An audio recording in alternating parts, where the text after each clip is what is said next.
Hello class. Today we are going to start chapter number 11, Weather, Air and Water. In this chapter we will be covering about weather, air and water. Let's learn about weather.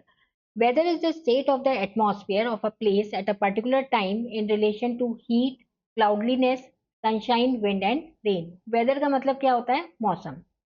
Weather एक वातावरण का एक state होता है कि एक particular time पे एक पर्टिकुलर जगह पर कैसा वातावरण है उस या फिर हम कह सकते हैं कैसा मौसम है, उसको हम वेदर कहते हैं। इसमें हम कह सकते हैं कि इस समय मौसम गर्म है या फिर यहाँ इस समय आसमान में बादल छाए हुए हैं या फिर तेज धूप है, तेज हवा है या फिर बारिश है। The weather can be hot, cold, dry, windy, rainy और ह्यूमिड। मौसम कैसा भी हो सकता है, गर्म भी हो सकता है, ठंडा भी हो सकता है, सूखा, हवादार, बारिश वाला या उमस वाला। The weather changes every day और इवन एवरी फ्यू आवर्स। मौसम रोज बदलता है या फिर कुछ घंटों में भी बदलता है। Weather condition changes due to the presence of the sun. The heat of the sun affects the movement of air and changes the form of water, which brings about change in the weather. Weather क्यों change होता है? कोई भी मौसम मतलब क्या, मौसम जो है वो क्यों चेंज होता है? क्योंकि सूरज की वजह से।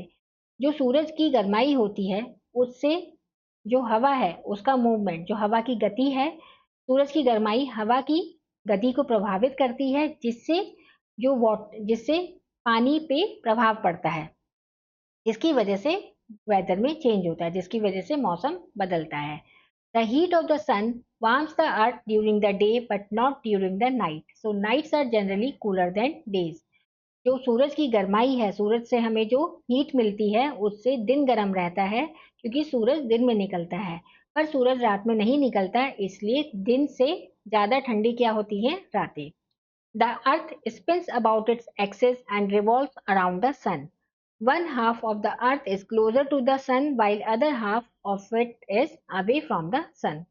जो अर्थ है, जो पृथ्वी है हमारी, अपनी धुरी पर घूमती है और सूरज के चारों ओर भी घूमती है।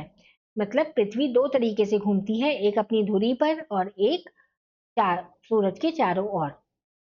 जब भी पृथ्वी अपनी धुरी पर घूमती है तो आधा हिस्सा पृथ्वी का सूरज की तरफ होता है और आधा सूरज से दूर होता है। The part of the earth that is closer to the sun has summer and the days are warm and longer. जो पृथ्वी का हिस्सा सूरज की तरफ होता है वो वहां पर गर्मी होती है और दिन बड़े होते हैं और गर्म होते हैं। The part of the earth away from the sun has winter and the days are cooler and shorter. और पृथ्वी का वह हिस्सा जो सूरज से दूर होता है वहां पर सर्दियां होती हैं और दिन ठंडे होते हैं और छोटे होते हैं। The sun also plays an important role in the blowing of winds. The air gets heated up due to the heat of the sun. जब हवा चलती है उसमें भी सूर्य एक मुख्य रोल प्ले करता है अपना, क्योंकि सूरज की गर्माई की वजह से ही हवा जो है वो गर्म होती है। The heated air becomes lighter and rises up. जब वो हवा गर्म हो जाती है तो वो हल्की हो जाती है और ऊपर एटमॉस्फेयर में और ऊपर पहुंच जाती है। To fill its space cool air which is heavier comes in. इसकी वजह से जो खाली जगह, जो गर्म हवा अब ऊपर चली गई तो उसकी खाली जगह जो बच गई वहां पर ठंडी हवा उसकी जगह ले लेती है। This movement continues and causes winds. और ये जो मूवमेंट है ये हमेशा चलता रहता है जिसकी वजह से हवा चलती है। Air, air is all around us, we can not see it but we can feel its presence when it blows. Air हमारे चारों तरफ है, हम उसे देख नहीं सकते पर हम उसे महसूस कर सकते हैं जब भी हवा चलती है। Moving air is called wind. जब भी हवा चलती है उसे हम क्या कहते हैं? Wind. The wind blows because the sun heats the earth surface unevenly.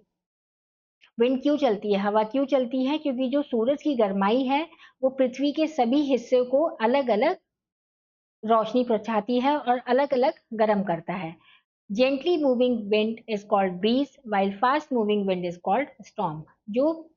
जो हवा धीरे चलती है उसे ब्रीज कहते हैं और जो हवा तेज चलती है उसे स्टॉर्म मतलब आंधी कहते हैं। Properties of air. Air is a mixture of gases such as nitrogen, oxygen, carbon dioxide, water vapor, dust, etc. Air सभी gases का समूह है, एक मिक्सचर है, जैसे उनमें कौन कौन सी गैसेस हैं, nitrogen, oxygen, carbon dioxide, water vapour. Air has mass and occupies space. Air में एक वजन होता है और वो जगह भी घेरती है। Due to this reason the balloons and footballs filled with air are heavier than empty one. और इसी वजह से जो बैलून्स और फुटबॉल जिनमें हवा भरी जाती है वो ज़्यादा भारी होती हैं, जो जिनमें हवा भरी नहीं होती, या फिर मतलब जो बैलून खाली होते हैं या जो फुटबॉल में हवा भरी नहीं होती। Warm air rises and cool air sinks. जो गर्म हवा होती है वो ऊपर एटमॉस्फेयर की तरफ चलती है और जो कूल एयर है वो नीचे की तरफ आती है। Air makes the things move. The moving air causes the rotation of blades of the windmill. हवा की वजह से ही चीजें मूव करती हैं। विंडमिल के जो पंखे हैं वो हवा की वजह से ही मूव करते हैं। Land breeze and sea breeze. The sun shines equally on both the land and sea. Sun जमीन पर और समुद्र पर एक जैसी ही गर्माई और एक जैसी ही रोशनी देता है। But land and water do not become warm at the same rate. पर जमीन और पानी एक ही तापमान पर गर्म नहीं होते। This causes continuous movement of air from hot to cold regions and vice versa. इसकी वजह से क्या होता है, लगातार हवा चलती रहती है गर्म से ठंडे प्रदेशों में या फिर ठंडे से गर्म प्रदेशों में। This continuous movement is called air current.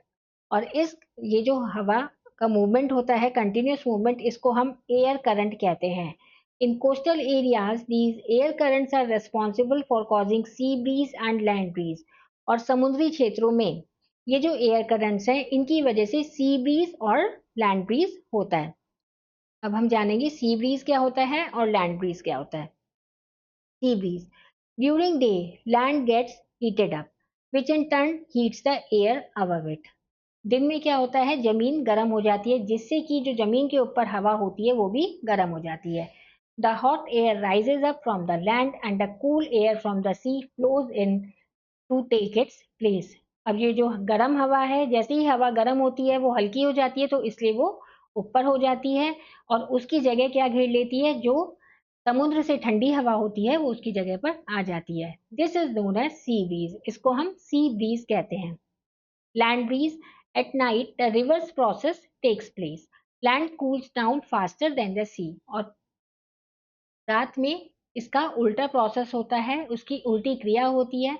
Land जो है, जो जमीन है, वो पानी से जल्दी ठंडी हो जाती है। Now the air above the sea is warmer than the air above the land. अब जो समुद्र के ऊपर जो हवा होती है वो गर्म होती है और लैंड के ऊपर जो हवा होती है वो ठंडी होती है। The warm air rises above the sea and the cool air from the land now rushes towards the sea. अब जो गर्म हवा होती है वो समुद्र पर होती है और जो ठंडी हवा होती है वो जमीन पर होती है। इससे क्या होता है, वार्म एयर ऊपर राइज हो जाती है और कूल एयर जो लैंड की होती है वो उसकी जगह ले लेती है। इसको हम लैंड ब्रीज कहते हैं।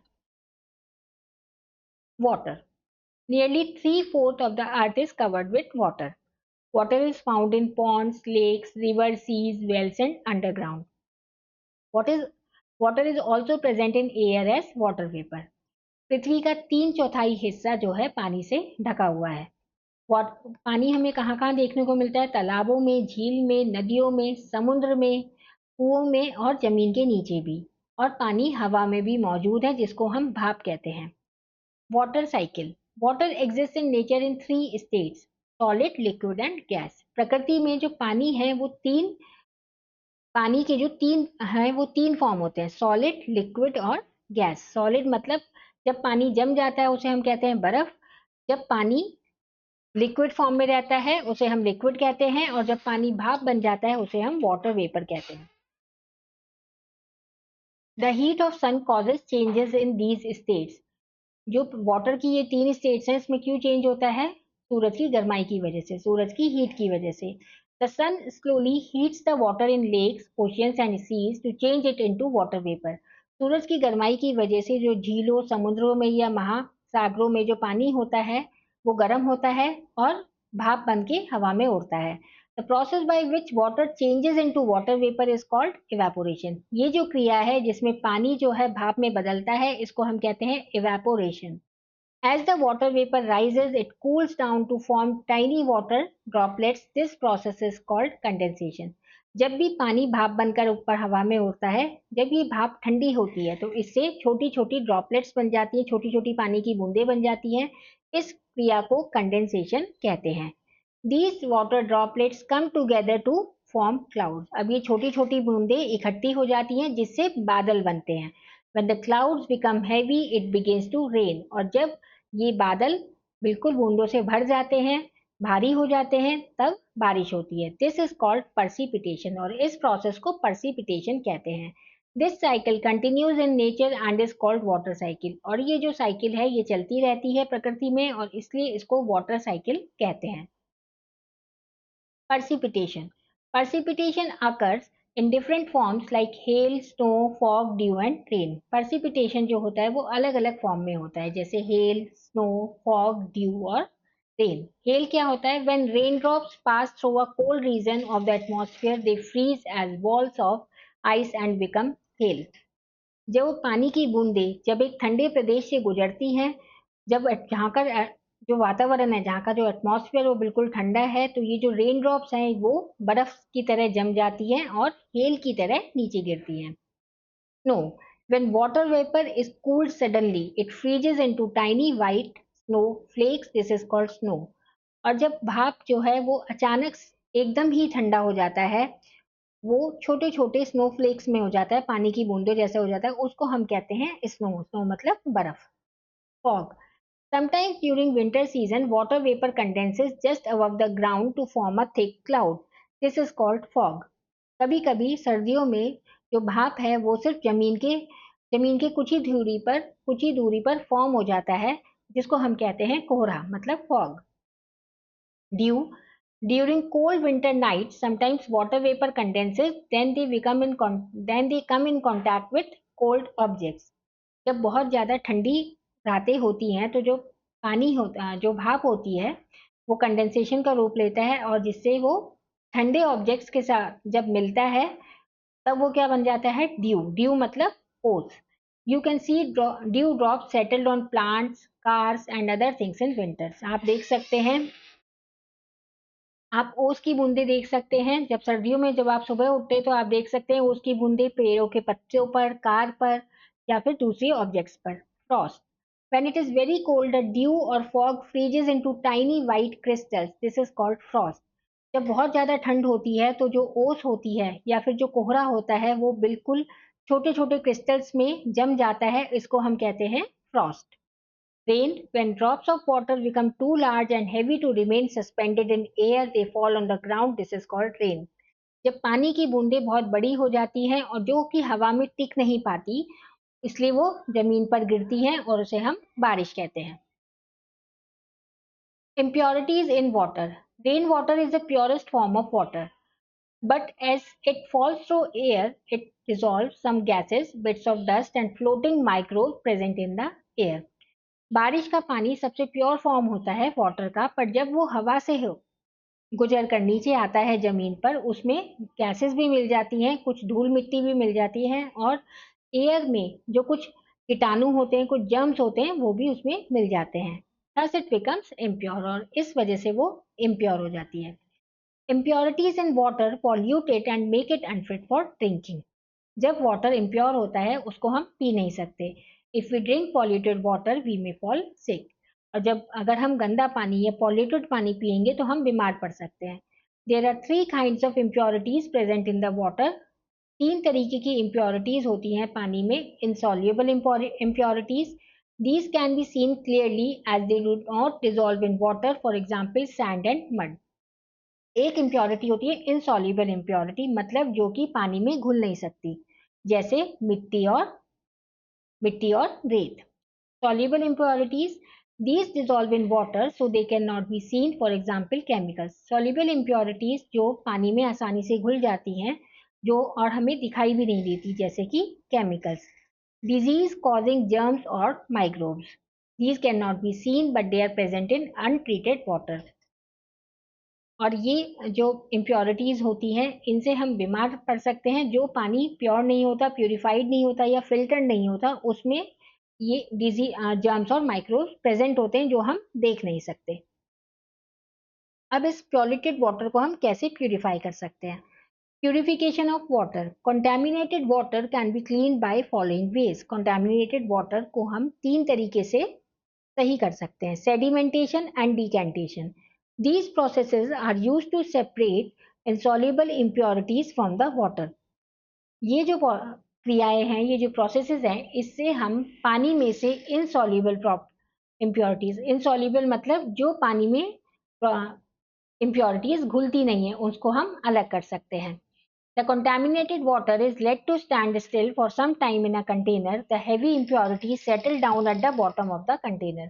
जो पानी गंदा होता है उसको हम थोड़ी देर के लिए बिल्कुल स्थिर रख देते हैं, बिल्कुल स्टिल रख देते हैं एक कंटेनर में, जिससे जो बड़ी हैवी इम्प्योरिटीज होती हैं जो पानी में नहीं घुलती, वो सब पानी में सबसे नीचे सेटल डाउन हो जाएगी। इसको हम कहते हैं, इस प्रोसेस को हम क्या कहते हैं? Sedimentation. Now the clear water is poured out slowly and into another container. अब जो पानी ऊपर रह गया है वो साफ पानी है और उसको हम धीरे धीरे दूसरे कंटेनर में ट्रांसफर कर सकते हैं। इस प्रोसेस को हम कहते हैं decantation. The decanted water still may contain some impurities. पर जो डिकैंटेड वाटर है वो तब भी ड्रिंकिंग के लिए सेफ नहीं रहता है, क्योंकि उसमें फिर भी इम्प्योरिटीज होती हैं। Second process is filtration.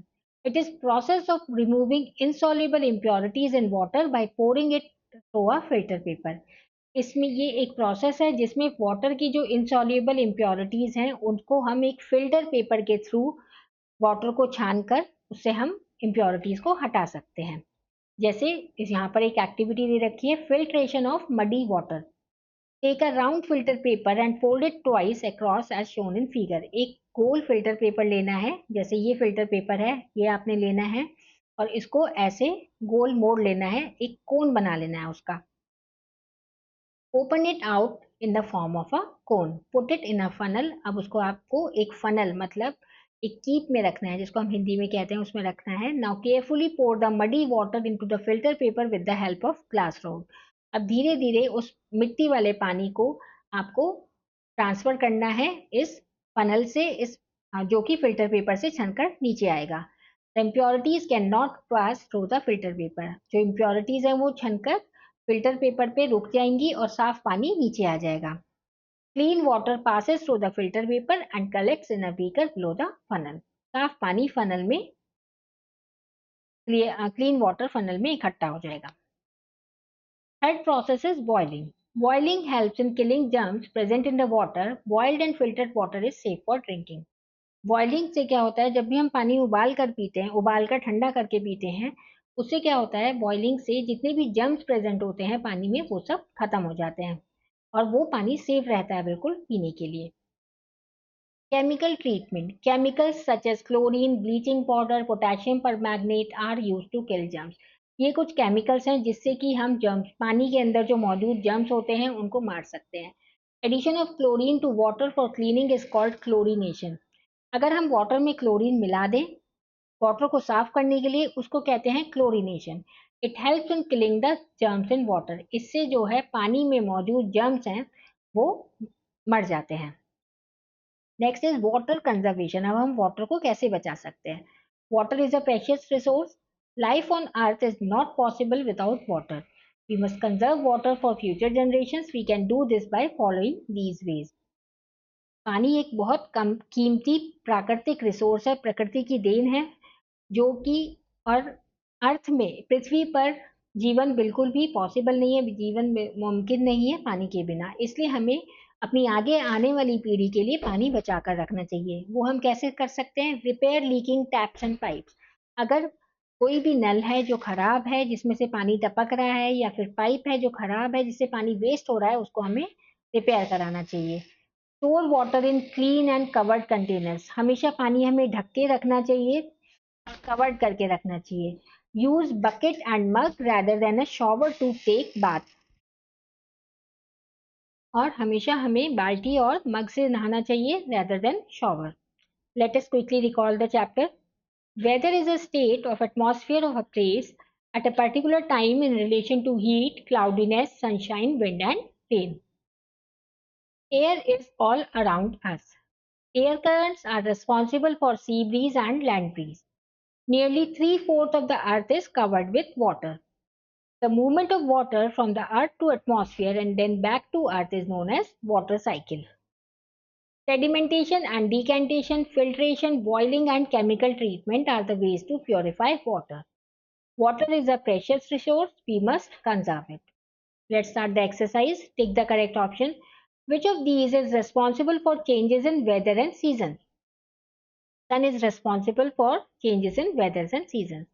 The hot air rises up from the land while the cool air from the sea blows into take its place. This is called जब भी गर्म हवा लैंड से उठती है और जो ठंडी हवा है वो लैंड पर आ जाती है उन लैंड जो हॉट एयर का प्लेस लेने के लिए हॉट एयर की जगह लेने के लिए उसको हम कहते हैं सी ब्रीज.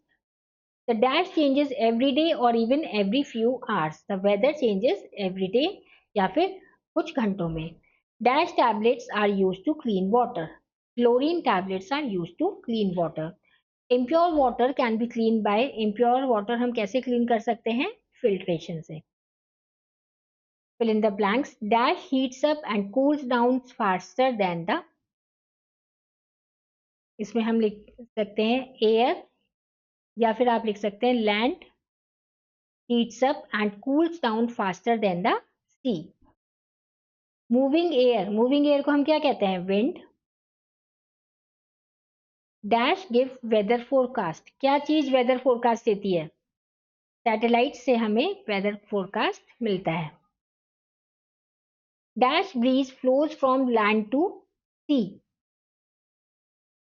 यहाँ पे हमें एक करेक्शन करना है. This is not satellite. यहाँ they are asking about a person who gives weather forecast. तो meteorologist is a person who gives weather forecast.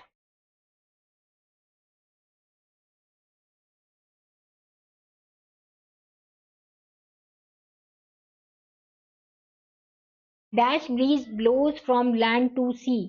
कौन सी ब्रीज लैंड से सी की तरफ जाती है? Land breeze. Addition of chlorine for water treatment is called. जब हम chlorine को ऐड करते हैं वाटर ट्रीटमेंट के लिए उसको हम कहते हैं केमिकल ट्रीटमेंट या फिर हम इसको कहते हैं क्लोरीनेशन. आप इसको इस केमिकल ट्रीटमेंट का नाम है chlorination.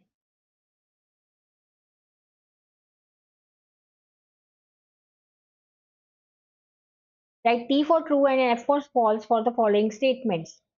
Cool air is lighter than warm air. This is false. Warm air lighter होती है. When water drops freeze, they fall as rain. This is also false. वो स्नो की तरह फॉल्स होती है. The moon is responsible for causing changes in weather. This is also false. Changes in weather किसकी वजह से होते हैं? सन की वजह से. Land breeze occur at night. Land breeze दिन में होती है या रात में होती है? लैंड ब्रीज जो होती है वो होती है दिन में. This is also false. पर आप इसको हम ट्रू भी लिख सकते हैं क्योंकि जो लैंड ब्रीज है वो सी की तरफ जाती है तो हम यहाँ पर इसको लिखेंगे true. Germs are present in untreated water. This is also true. Question number D. Explain how the sun causes changes in weather. Sun की वजह से weather में changes क्यों होते हैं? इसमें हम लिखेंगे the sun causes changes in weather because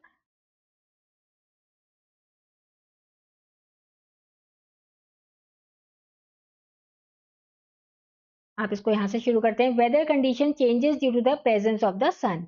The heat of the sun affects the movement of air and changes the form of water which brings about change in weather. Next question is explain C breeze and land bridge. Sea breeze और land breeze के बारे में बताना है आपको. आप इसमें यहाँ पे लिख सकते हैं सी breeze and this is land breeze.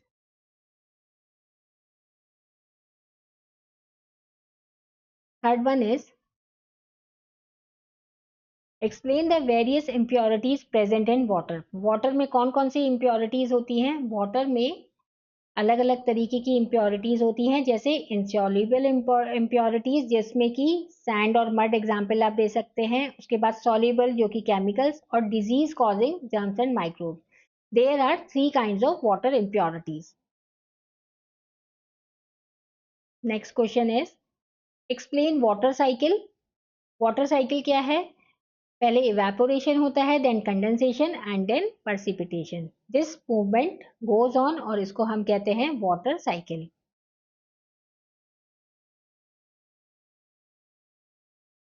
आप यहाँ पे इसे यहाँ से लिख सकते हैं, the sun slowly heats the water in lakes, oceans and seas to change it into water vapor. The process by which water changes into water vapor is known as evaporation.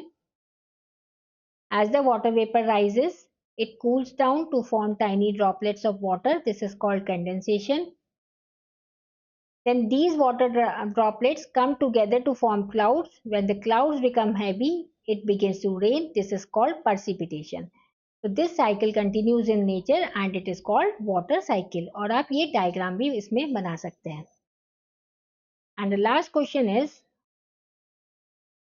explain the various methods to purify water. पानी हम किस किस तरीकों से साफ कर सकते हैं? Various methods to purify water are sedimentation और decantation.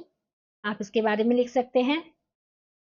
Then second is filtration, boiling and chemical treatment. इन सभी के बारे में आप 2-3 लाइन्स में एक्सप्लेन कर सकते हैं. So this will be the answer to that question. This chapter ends here. Thank you for watching.